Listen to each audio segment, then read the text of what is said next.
Ceci est un livre audio autogénéré par Google. Le droit aujourd'hui. Le droit aujourd'hui. La collection Le droit aujourd'hui regroupe des études juridiques concernant des problèmes d'actualité nationale et internationale, dans divers domaines, éthique, politique, questions de société. Déjà paru.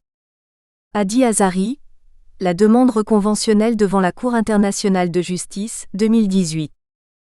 Claire Joachim, protection de la qualité des eaux douces au Canada et dans l'Union européenne, le partage des compétences, 2018. Yanjasiana Randrianandrasana, le droit de la protection de la nature à Madagascar, entre centralisme et consensualisme, 2018. Wenkuni Judikael Jigemde, l'aménagement conventionnel de la société commerciale en droit français et en droit OHADA, 2018. Aa Cansado Trindade, vers un nouveau juge Encium humanisé. Recueil des opinions individuelles du juge Aa Cansado Trindade, 2018. Fabienne Labelle et Damien Thierry dire, droit des sites et sols pollués. Bilan et perspectives, 2018.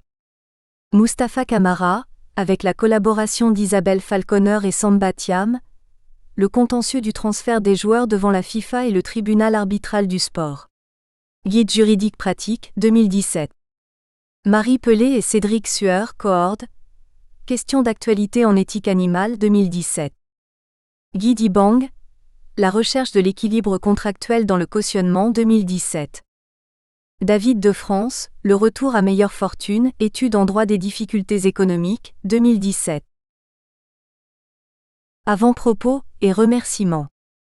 Delphine Tarot, MCF Droit privé et sciences criminelles, Observatoire des mutations institutionnelles et juridiques, EA 3177, Faculté de droit et des sciences économiques de Limoges, et Lucille Boisseauwinski, MCF Droit privé et sciences criminelles, Observatoire des mutations institutionnelles et juridiques, EA 3177, Faculté de droit et des sciences économiques de Limoges. À titre préliminaire, nous tenons à remercier chaleureusement les intervenants à ce colloque, qui viennent pour certains de l'étranger, et qui ont tous fait l'effort de venir à Limoges pour parler de cette thématique croisant le droit, l'éthique et les animaux. L'auditoire étonnement important pour un colloque juridique a démontré tout l'intérêt qu'il y avait à traiter d'un tel sujet. Outre l'opportunité de pouvoir organiser un colloque, ce projet rassemble deux envies que nous avions Lucille Boisseau-Sowinski et moi-même, à savoir, en premier lieu, la possibilité et le plaisir de parler de la question animale, et en second lieu, de faire en sorte que le laboratoire de l'OMIJ, Observatoire des mutations institutionnelles et juridiques, puisse accueillir de manière régulière une manifestation scientifique de qualité autour d'un thème récurrent, celui des liens entretenus entre l'éthique et le droit. Ces éléments expliquent l'intitulé retenu pour cette journée, les liens entre éthique et droit. L'exemple de la question animale. L'intérêt de travailler sur les relations entre l'éthique et le droit nous paraît être essentiel car elle recèle une double dynamique en étant à la fois ancienne et nouvelle. Tout d'abord, il s'agit d'un thème qui n'est pas sans rappeler un questionnement classique que les étudiants en droit connaissent bien dès leur première année d'études, celui des liens entretenus entre droit et morale. Si la règle de droit peut parfois correspondre à la morale, un comportement ou un discours immoral n'est pas forcément juridiquement sanctionnable. Malgré cette omniprésence de la morale dans la réflexion juridique, l'éthique est pourtant présente depuis longtemps par le biais de la réflexion philosophique. Elle n'a rien d'une nouveauté apparue par la grâce de la modernité puisque l'on en trouve trace, parfois à titre d'éléments de réflexion essentiels, dans les travaux d'Aristote, Platon ou Socrate. À l'instar de la morale, l'éthique permet de penser ou repenser l'office du droit. Dans sa fonction anthropologique, celui-ci dessine le monde par le prisme de la personne humaine. Dès lors, il s'agit aussi de définir le monde pour la personne humaine. Pour paraphraser Alain Suppiot, le droit est une institution de la raison combinant l'infini de la condition humaine à l'expérience de vie avérée. Choc de l'absolu et du relatif, il opère une rationalisation de la condition humaine dans un monde pensé de manière anthropocentrée. Examiner les liens entre l'éthique et le droit revient à poser cette question fondamentale de la place de l'homme dans le droit. Ensuite, Ces liens entre éthique et droit relèvent également d'une question moderne car le terme d'éthique connaît une récente embellie et place la morale au second plan. L'éthique est partout, l'éthique du travail, des soins ou encore du commerce et des affaires. Sans oublier bien évidemment, ce qui nous rassemble aujourd'hui, la question animale. Ce glissement sémantique convient parfaitement aux juristes. En effet, si morale et éthique entretiennent une intense proximité, la première s'inscrit dans une différenciation stricte de qui est bien ou mal par l'intermédiaire de principes ou de valeurs, parfois identifiés seulement par un groupe de population. En revanche, et c'est pourquoi les juristes sont sans doute plus à l'aise avec elle, l'éthique suppose une réflexion ou un raisonnement avant de déterminer objectivement ce qui est bien ou mal. L'éthique recherche l'acceptation de ce qui est bon ou mauvais par le plus grand nombre, parce que ce bon et ce mauvais sont identifiés, pensés, rationalisés et argumentés, ce dernier point relevant de la nature même du juriste. Or, sans vouloir empiéter sur ce que vont exposer les intervenants, l'éthique, parce que raisonnée, est sans doute plus à même que la morale de penser les actions de l'homme sur son environnement et de faire du droit non plus une science anthropocentrée, mais une science biocentrée, et ainsi de figurer l'homme dans ses interactions avec la nature, y compris les animaux. Le droit n'est plus alors pensé par les hommes pour les hommes, mais par les hommes pour l'ensemble du monde vivant en considérant sa responsabilité vis-à-vis de ce dernier. Chaque élément, humain ou non humain, ayant alors une valeur intrinsèque qu'il faut s'assurer de préserver par la règle de droit. Bien sûr, le droit n'est pas réductible à l'éthique, mais cette dernière permet sans doute de raisonner en des termes plus ouverts sur la place de l'homme dans le monde et la régulation de ses relations avec les autres hommes ou avec son environnement. En toute humilité, nous avons donc pour objectif avec ce colloque et les suivants, de repenser la règle de droit, celle que le lexique des termes juridiques définit comme une règle de conduite dans les rapports sociaux générale, abstraite et obligatoire, dont la sanction est assurée par la puissance publique. D'une part, l'éthique peut parfois constituer le socle de la construction de la règle de conduite, d'autre part il faut considérer les rapports sociaux lato sensu, les rapports entre êtres humains et les rapports entre êtres humains et non humains. Les animaux, dorénavant reconnus comme des êtres doués de sensibilité par le droit français, sont au premier plan de cette orientation éthique. Il ne s'agit pas de considérer l'animal comme un homme dégénéré à l'instar de Platon, mais de l'identifier comme un élément de réflexion de la construction de la règle de droit dans laquelle l'éthique, par la prise en compte de la responsabilité de l'homme, a toute sa place. D'été. Pour ce colloque d'ouverture sur les liens d'interdépendance entre éthique et droit, nous avons fait le choix de nous intéresser plus particulièrement à l'exemple de la question animale. Cette thématique nous a semblé fort pertinente pour diverses raisons. La première relève de l'intérêt grandissant pour les considérations animalières dans l'opinion publique, qui au gré de vidéochocs tournés dans des élevages et des abattoirs ont mis l'ensemble des consommateurs face à un paradoxe étrange, le paradoxe de la viande. Comment expliquer que nous aimons les animaux en aspirant à leur protection, et que dans le même temps nous aimons les manger en acceptant qu'ils soient tués pour cela? Comment expliquer que certains animaux soient idolâtrés, quand d'autres sont exploités dans des conditions sordides? L'éveil du consommateur à l'égard de la responsabilité de ses choix est assez récent en ce qui concerne la question de notre rapport à l'animal. Cet éveil conduit aujourd'hui à une diminution de la consommation de viande et à une modification des comportements. C'est ainsi l'éthique du consommateur qui est questionnée. D'ailleurs, il ne se passe pas une journée sans qu'un article de presse ne soit consacré à la tendance des régimes alimentaires non carnés, à des tribunes réclamant la fin de l'exploitation des animaux dans les cirques, l'interdiction de la fourrure ou la mise en œuvre d'une alternative végétarienne dans les cantines scolaires. Les mouvements animalistes considèrent même qu'après l'émancipation de la femme et la reconnaissance de droits aux homosexuels, la prochaine révolution sociétale concernera notre rapport aux animaux, et la question de leur exploitation ou de leur émancipation. Sans que la question ne soit aussi prégnante en droit, il faut admettre que le droit animalier connaît également un certain essor. Une revue semestrielle de droit animalier, RSDA, a été créée en 2009 sous l'impulsion du professeur Margueno. Celle-ci, dont chaque numéro est un ouvrage à lui tout seul, est un réel succès avec un lectorat toujours plus important. Le droit animalier est enseigné à l'Université de Limoges dans le cadre d'un diplôme universitaire qui y est spécialement consacré. Ce diplôme créé en 2016 connaît un engouement qui ne se dément pas et a accueilli sa 6e promotion en janvier 2019.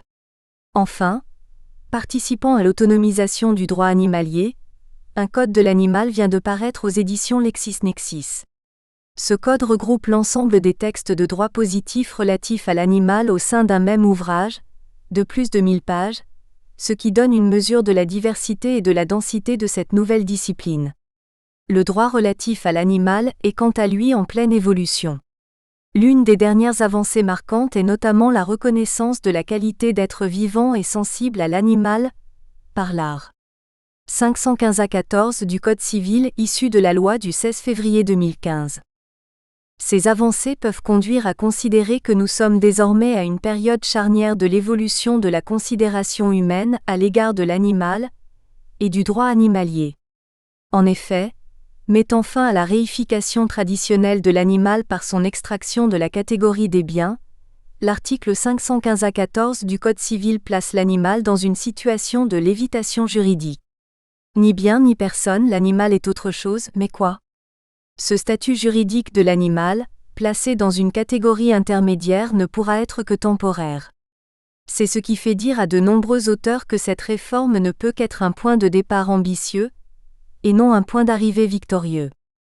Une fois convaincus que les changements seront inéluctables, la question qui se pose alors est celle de la voie qu'emprunteront ces changements. En la matière, le poids des attentes sociétales de nos concitoyens seront déterminants. Or, celles-ci sont aujourd'hui largement influencées par des théories éthiques donnant leur fondement à certaines revendications animalistes portées notamment par des associations de protection animale. L'éthique animale a envahi le débat scientifique, juridique, philosophique et sociétal pour toutes les questions relatives à l'animal. Il semblait donc particulièrement intéressant de questionner les liens entre éthique et droit, au regard de la condition animale. À titre plus personnel, le thème de l'animal pour questionner les liens entre éthique et droit m'intéressait plus particulièrement. En tant que juriste ayant réalisé une thèse en droit animalier, je n'ai découvert l'éthique animale que tardivement, lors de la parution de l'ouvrage intitulé Éthique animale de Jean-Baptiste Jangenvillemer. Certains aspects de l'ouvrage m'ayant interpellé, j'ai eu l'audace de me rendre à un colloque traitant uniquement d'éthique animale, organisé sous l'égide d'Émilie Dardenne et d'Enrique Utria à l'Université de Rennes en mai 2015. Si l'intervention de Peter Singer, célèbre utilitariste, a naturellement parlé à la juriste coutumière des concepts d'utilité ou de nécessité des atteintes portées à l'animal présents dans notre droit, les autres interventions du colloque, aussi intéressantes soient-elles, ont été un choc tant les concepts mobilisés sont parfois éloignés des concepts juridiques.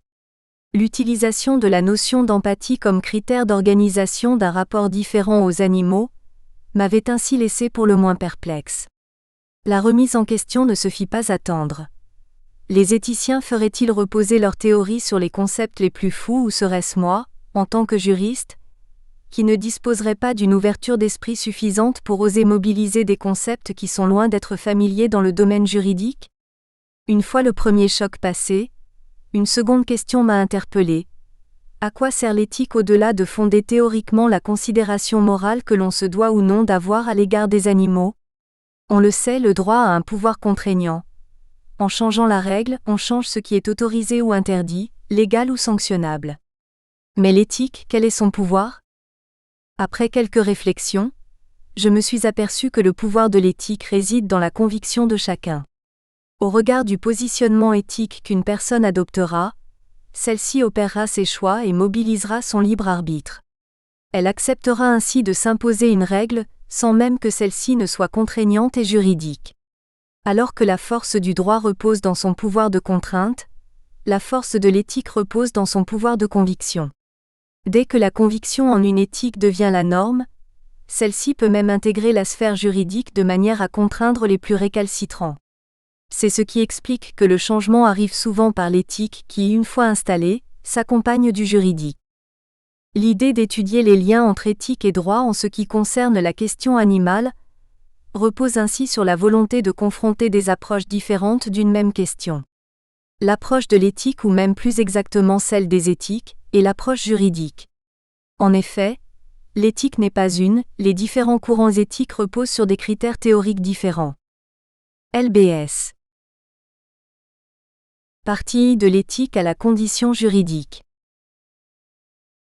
Rapport homme-animal, retour sur une césure juridico-morale occidentale. Xavier Perrault, professeur d'histoire du droit, Observatoire des mutations juridiques et institutionnelles, EA 3177, Faculté de droit et des sciences économiques de Limoges. Y a-t-il quelque chose d'étrange à interroger les liens entre éthique et droit, à travers les relations complexes qu'entretiennent hommes et animaux dans les sociétés modernes? À lire les seuls intitulés des textes présents dans cet ouvrage, on en déduira immédiatement que non, et l'historien du droit qui rédige ces lignes va également tenter d'en témoigner. Il le fera tout d'abord en rappelant qu'après la distinction kantienne du droit et de la morale, c'est le positivisme juridique qui parachève la rupture entre deux champs historiquement perméables l'un à l'autre. Contre les limites du systématisme et de l'idéalisme juridique, spécialement dans les modèles continentaux, il faut faire droit à certains juristes antiformalistes d'avoir cherché à corréler à nouveau droit et morale vers le début du XXe siècle, citons par exemple Eugène Ehrlich et Georges Gurvitch, en montrant que le contenu des règles morales passe dans le droit positif. En la matière, l'exemple du droit animalier est particulièrement bien choisi. Les progrès des sciences cognitives, de l'éthologie et de façon plus précise la progressive reconnaissance scientifique de l'existence d'une sensibilité animale, ont ainsi contribué à inoculer une certaine dose d'éthique dans le droit positif, dans une commune réflexion sur le statut des animaux dans la société capitaliste, marquée en la matière par son utilitarisme, son consumérisme et son matérialisme. Si le droit animalier permet d'illustrer les rapports distants entre droit et morale, cela tient sans doute à son caractère périphérique. Ce dernier lui confère une grande valeur heuristique, spécialement parce qu'il n'est pas un droit autonome. Le périmètre de ce droit jeune est encore mouvant en effet, notamment parce qu'il est travaillé par des forces plurielles, parfois antagonistes comme le politique, l'économique, l'idéologique aussi. Ce sont ces tensions qui délimitent la circonférence du droit animalier, lui confèrent progressivement sa légitimité et en font un droit à prendre au sérieux. Or, en matière de statut juridique des animaux, les liens entre droit et morale ont été largement déterminés par la longue histoire occidentale séparant nature et culture. Plus encore qu'ailleurs, le recul anthropo-historique est ici nécessaire à la réflexion juridique. Il permet notamment de rappeler certains errements du positivisme juridique et d'insister sur les bienfaits de l'approche antiformaliste du droit. Un lieu commun fait dater de Descartes le grand moment où s'opère la réification des animaux, les rejetant définitivement hors du précaré éthique. C'est toutefois faire du penseur de l'animal-machine, le sublime coupable d'un phénomène qui le précédait largement. Voir dans la pensée de Descartes l'avènement de l'animal-objet, revient à méconnaître l'héritage juridique romain qui qualifiait déjà ce dernier de res, à distinguer donc absolument de l'humain. C'est tout autant savoir bien peu du droit médiéval, qui frappait au coin de la théologie chrétienne interdisant aux animaux une âme spirituelle, n'était pas plus sensible à leur sensibilité que son illustre prédécesseur latin, à la source duquel il a du reste largement puisé. Leur accorder le seul bénéfice d'une âme matérielle revenait en droit, canonique celui-là, à les exclure du paradis céleste, alors même qu'ils peuplaient le jardin d'Éden. Les plaisantes décisions consistant à punir les animaux de la faute commise par le premier homme, mais que théologiens et canonistes ont tôt justifié sur le fondement de leur nature irraisonnable, les bêtes brutes ne connaissant pas le péché n'avaient pas besoin d'être sauvées. Louis de Bonald avait perçu la matière à contradiction, et engagé la réflexion par une observation de nature essentialiste déjà présente chez les théologiens médiévaux, en précisant que si l'homme n'est perfectible, l'animal, lui, n'est parfait. Ce qui présente l'avantage d'épargner à ce dernier les affres du jugement dernier, tout en préservant le paradis de la funeste matérialité des âmes animales. Il n'en demeure pas moins que l'Éden céleste est bien triste ainsi dépeuplé. L'envie est forte alors de reprendre la prière de Prévert. Notre Père qui est aux cieux restez-y. Et nous resterons sur la terre. Qui est quelquefois si jolie, et d'ajouter si jolie avec les animaux. Dans cette histoire de la nature animale réifiée, Un tournant s'opère au XIXe siècle. La Déclaration des droits, le refus de l'esclavage, les conquêtes sociales, les libertés patiemment reconnues aux femmes, bouleversent sensiblement un ordre du monde pluriséculaire qui avait, croyait-on, définitivement consacré certaines hiérarchies et classifications. Or, si le XIXe siècle fut terrible pour les animaux, dans les prémices de l'industrialisation de leur élevage et de leur mort, dans les excès de la chasse, dans l'expérimentation scientifique, pour ne prendre que quelques exemples, il leur fut aussi favorable par le développement d'une sensibilité nouvelle dont les premières tentatives de moralisation juridique témoignent. Création de l'ASPA et adoption de la loi Grammont pour le seul cas français, ainsi que la démonstration par Charles Darwin du continuisme biologique homme-animal. Depuis, le concept d'espèce n'a cessé de perdre en solidité sans toutefois angéliquement sous-estimer les résistances. Pour beaucoup, la notion d'espèce ne constitue plus aujourd'hui le soutien définitif d'un dualisme absolu homme-animal, ainsi que le confirme le succès des Animal Studies depuis une vingtaine d'années, et aussi de l'anthropologie sociale qui redonne toute leur noblesse au collectif humain intégrant pleinement les animaux dans leur économie sociale et leur pensée mythique. Rappelons à ce titre qu'en 1958 déjà, Claude Lévi-Strauss prophétisait dans son Anthropologie structurale que nous découvrirons un jour que la même logique est à l'œuvre dans la pensée mythique et dans la pensée scientifique, et que l'homme a toujours pensé aussi bien. Nous commençons actuellement à vivre timidement ce moment, grâce notamment à la diffusion de travaux comme ceux de Philippe Descola qui insistent tout particulièrement sur l'ethnocentricité du dualisme nature-culture et ses limites en matière d'écologie politique. Mais l'effort doit impérativement être poursuivi, afin que les relations entre humains et non-humains sortent du schéma binaire dans lequel la pensée occidentale les a enfermés, et dont nous percevons dramatiquement les effets. Depuis Darwin, la césure spéciste pourrait donc ne plus constituer le socle culturel consacrant l'existence de droits exclusivement réservés aux hommes. Mais la proposition est trop provocante pour les tenants d'une étanchéité frontalière totale entre hommes et animaux, tenants parmi lesquels on trouve de nombreux juristes et des plus excellents. C'est le cas de Mireille Delmas-Marty, davantage attachée à l'idée de devoir des hommes envers les animaux, que sensible à l'octroi de droits pour ces derniers. Quant à Pierre Legendre, il s'est également exprimé à plusieurs reprises sur le sujet, non sans agacement, voyant dans de tels errements la confusion des repères théoriques pour spécifier les animaux et leurs organisations sociales, depuis les organismes primitifs jusqu'à l'humanité en passant par les primates, chouchous de la nouvelle bioanthropologie, voire de la science politique. Nous espérons que vous avez apprécié cet aperçu. Pour continuer à écouter ce livre audio sur Google Play Livres, utilisez le lien dans la description de la vidéo.